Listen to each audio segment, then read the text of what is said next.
আঘোণ অসমীয়া 12 মাহৰ ভিতৰত আঘোণ মাহৰ মাদকতা সুকীয়া কৃষকৰ সপোন প্ৰকৃতিৰ বিনন্দিয়া সৌন্দৰ্য আৰু হেমন্তৰ হিমে ধুই নিকা কৰা মাহটোৱে হ'ল অসমীয়াৰ আঘোণ।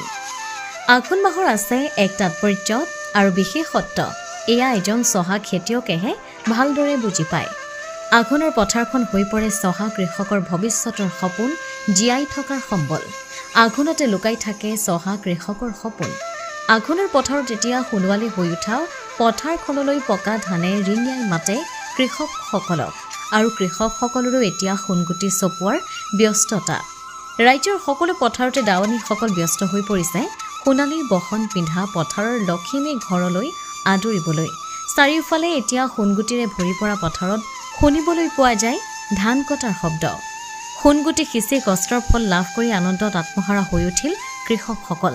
ৰাজ্যৰ ভিন্ন প্ৰান্তৰ লগতে নলবাৰীৰ পথাৰতো ব্যতিক্ৰম নহয় কৃষকসকল, কিয়নো হাঁহি আনন্দেৰে ব্যস্ত হৈ পৰিছে কৃষকসকল নিজৰ সোণগুটি ডৰা চপোৱাত। আঘোণ মানি কৃষকৰ পাৰ ভঙা উচা। খুব ব্যস্ত, কাৰণ কটা চিঙাৰ সময় আমাৰ এতিয়া বেছি কথা কোৱাৰ মানুহৰ লগত সময়ো নাই আৰু পথত মাতিলে আমাৰ নহয়ও, অভাৱী মানুহ আমি কাম কৰিবই লাগিব।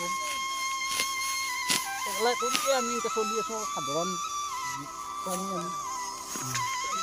দুইটা মানুহ আমি আৰু এলা কৰিয়ে খাই আছোঁ দিয়ক। নলবাৰীৰ পৰা ভৱজিৎ বৰ্মনৰ ৰিপৰ্ট, অমৃত নিউজ 24/7। অমৃত প্ৰবাহ অসমীয়া সাপ্তাহিক কাকতৰ ডিজিটেল সংস্কৰণ অমৃত নিউজ, সত্যৰ সন্ধানত অমৃত নিউজ।